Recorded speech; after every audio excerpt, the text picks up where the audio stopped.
What's going on, guys? So today we're talking about the best cheap cards in Yu-Gi-Oh! Master Duel. That's right, the guy that shows you the penny stock market watch in the budget deck profiles is also helping you save some money, or at least find some good, high-quality, cheap cards in Master Duel, Yu-Gi-Oh! Master Duel. Now, the interesting thing is about this game, it actually is not that hard to get the best of the best cards. From my perspective, from what I've seen so far, if you just play the game, you should be able to get all the cards that you need, especially, and I highly recommend, you don't have to do this, obviously, spend the gems how you feel. I highly recommend getting the Game Pass, because the Game Pass is going to get you your gems back that you spend on the Game Pass. If you reach, I think, like level 30, level 31, it's not really that hard to get to that spot. I'm almost already level 30, and I've had the game, obviously, for how long it's been out. But also, it's going to give you more gems. Right, so that's just a pro tip there. But I did want to talk about the best rare and non-common cards. As you can see, I got some of these. I still have some of these I still need to get. But if you notice, after buying some of the ones that I bought, I still have more non-common and rare cards, rare tokens, that I have super rare and ultra rare. So it's obvious. You're going to get more rare cards, more non-common cards. And that's what the N and the R stand for. So these are the best of the best. Now, I will say, some of these are a bit niche. Some of these are good side deck cards, if that ever happens. And some of these are very good in a specific scenario, right? But most of these are going to be good in most scenarios, right? So I'm going to do the cards that are good in most decks, and then cards that are more specific, and then cards are more side deckable, right?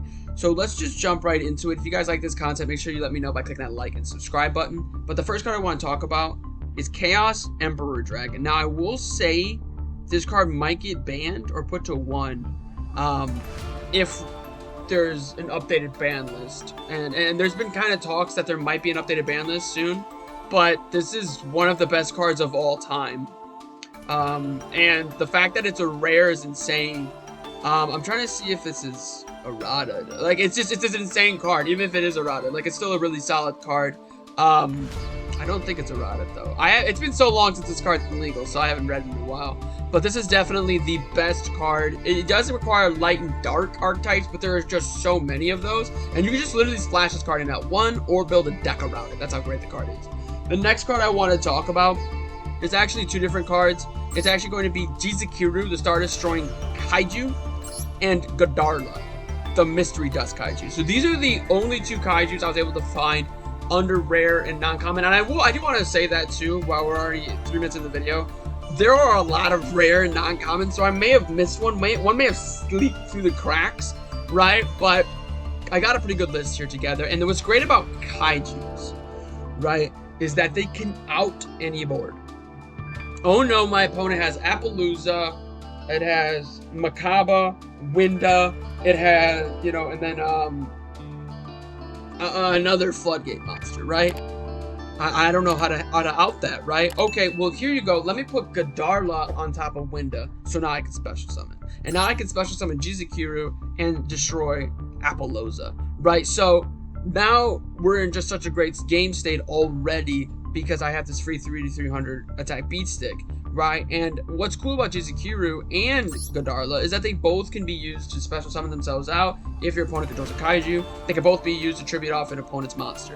And that's the biggest thing, right? Is like your opponent's got this crazy big beat stick. Like, let's say, for example, the deck I've been playing a lot is Super Quants, and that Great Magnus is on the board. Kaijus are a hard counter to that, because they literally just like, here you go. And the thing is like, Forbidden Droplets doesn't work against it, Dark Ruler No More doesn't work against it. So in some cases, Kaijus are actually better than those cards. So Kaijus are definitely on the list here. That's probably it for the monsters. Most of these other monsters are kind of niche. This one's interesting. All of the floaters, all of like UFO Turtle, Giant Rat, Flying Kamakari #1, they all are non-common. Right, so if you're interested in that type of card and you have a deck based around those type of cards, just good to know that those are there. I put UFO Turtle here because UFO Turtle's my favorite, because he's fire. But next we have the spells. For the spells, there's not a lot. For the spells like Double Summon. Double Summon's been kind of niche. It's not like the best. Obviously, it's not the worst either, though. And then certainly Forbidden Chalice, which is the card sitting right over here. Forbidden Chalice is probably the best spell. It's literally an infinite impermanence or a solemn strike. It doesn't destroy like strike does, and you can't activate it from your hand like infinite impermanence. But what's cool about Forbidden Chalice is that since the target gains 400 attack, you can activate it during the damage step.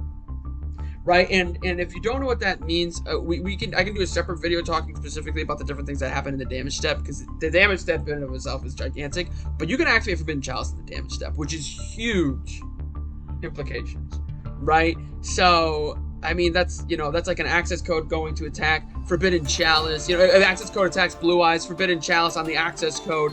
Oh my gosh, my access code just got outed by Forbidden Chalice and Blue Eyes. So Forbidden Chalice is crazy good, crazy strong card.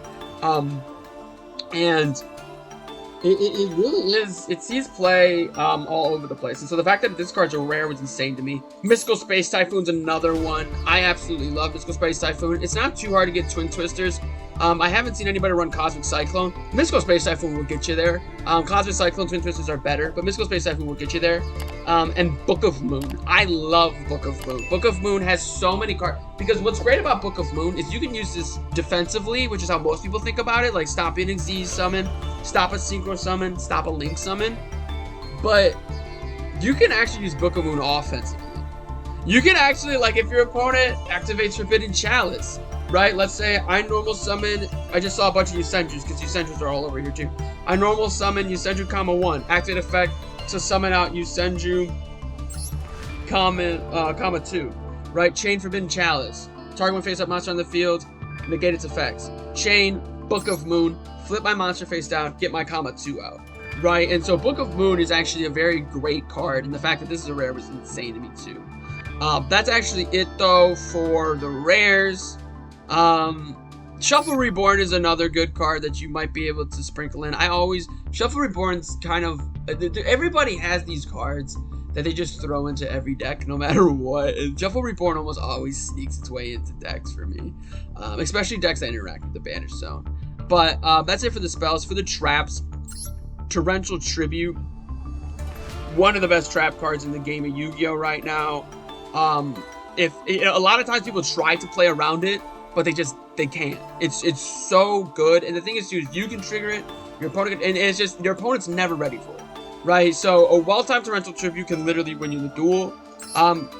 Compulsory Evacuation device. Let me just do this right now. One of the best cards as well. It's similar to Book of Moon in the sense that it can stop synchro summons, Xyz summon, link summons, etc. You can't really use it offensively as well, but because it does bounce back to the hand, if this targets an extra deck monster, it goes back to the extra deck. So it's a very good card, very insanely good card. Honestly, I'm a big fan of both Paleozoic Deinonychus and Canadia. Deinonychus banishes, but it has to discard. Canadia is actually going to be a Book of Moon. But the reason why I'm saying these cards now, they're not niche, even though this is kind of a niche thing, is because the Paleozoic thing. Paleozoic says, once per chain, when a trap card is activated while its card's in your graveyard, you can special summon. So they're also free monsters. And there's a lot, I think almost the entire Paleozoic archetype is a rare or non-common. But these are the best two, at least in my opinion. There's also an MST Paleozoic, Oleanoids, I think is the name. That's a good card as well, and I think it's a non-common as well. Next card I want to talk about, I'm a fan of Ballista Squad and Divine Wrath. They're not great, but they'll get you there. Like, if you don't have a lot of money and you don't have a lot of time, but you just want solid, like that's obviously the whole point of this video. These cards will get you there. But now let's slip into specific scenarios and situational cards that might be kind of good, right? So Labradorite Dragon has been really good because it's a level 6 Dragon tuner. It's been used a lot with Heretics. Dragon Core Hexer, I believe, is the highest level on any tuner, but definitely any normal tuner. Banisher of the Radiance is great because of any card in the graveyard is banished instead. D-Fissure is very similar to that. Flying Sea is very good against Xyz summon monsters. Baboon is another card kind of like Ballista Squad, Divine Wrath. Not amazing, but it does allow you to draw and fix your hand a little bit. And if it's destroyed, you can summon out more Baboons.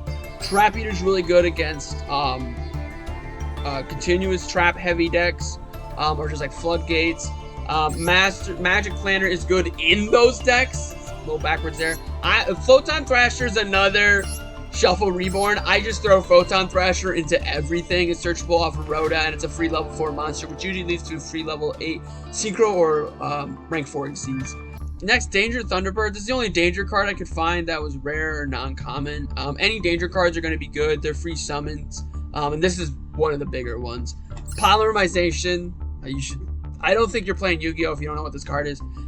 Salvage is similar to More of Greed, very good for water decks. System Down, very good against machine decks.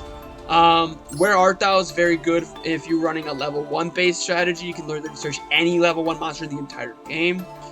Downbeat's really good. Couldn't find Transmodify. Transmodify feels like it might be a rare, so go ahead and look for Transmodify, but Downbeat's the exact opposite of Transmodify and has still a lot of really cool things that it can do.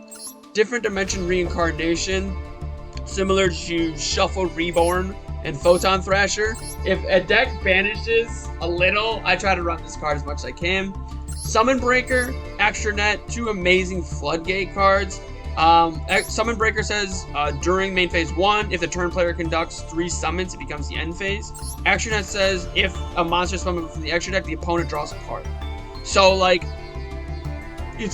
this one is more of a deterrent. This one literally ends the turn, but it does end your turn as well. Swords of Concealing Light's a very strong card. Before there was Dark Ruler No More, there was Swords of Concealing Light. If you know what Dark Ruler No More does, Swords of Concealing Light can be just as powerful. Unfortunately, it has been power crept by Forbidden Droplets, Lightning Storm, and Dark Ruler No More, but it is still a very powerful card, especially for a rare. Mistaken Accusation can be very good. Well, like I said, it's in the niche category for a reason, though.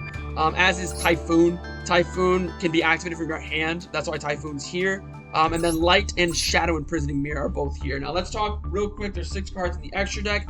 Extra deck's a little bit harder because a lot of the rares and non-commons are archetype specific, right? But I was able to find some generic Synchro, Xyz, and Link monsters. For the Synchros, Stardust Charge Warrior, because it does have that draw effect. Super good if you're able to make a level 6 Synchro. Sideframe Lord Zeta, very good because what it can do, it can banish the special summon monster and return them in the end phase, right? And it gets banishes itself, banishes that. Like, let's say your opponent summons out a Zeus, and you have a Zeta on the board. You can Zeta, get rid of the Zeus, come back, Zeus has no materials. Great card there. Number 80, Rhapsody in Berserk. It's an interesting, it banishes cards too. Not great, not bad though. You can banish like a Sky Striker Engage. You can banish the Ritual card for a Ritual spell for Drytron. There's a lot of little interactions you can actually do with number 80, Rhapsody. Update Jammer is really good. Its interaction with Access Code Talker is why it's so popular though. Puzzlemino is another DDR Photon Thrasher and Shuffle Reborn. I always run this card in everything that I can if I have extra space.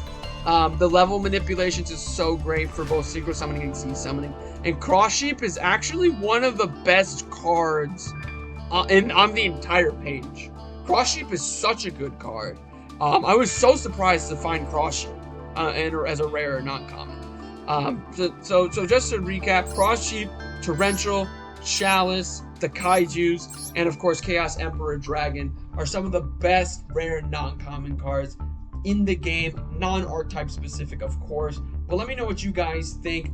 If you guys like this kind of content, let me know by clicking that like button and subscribing. Most importantly of all, as always, of course, have a good day.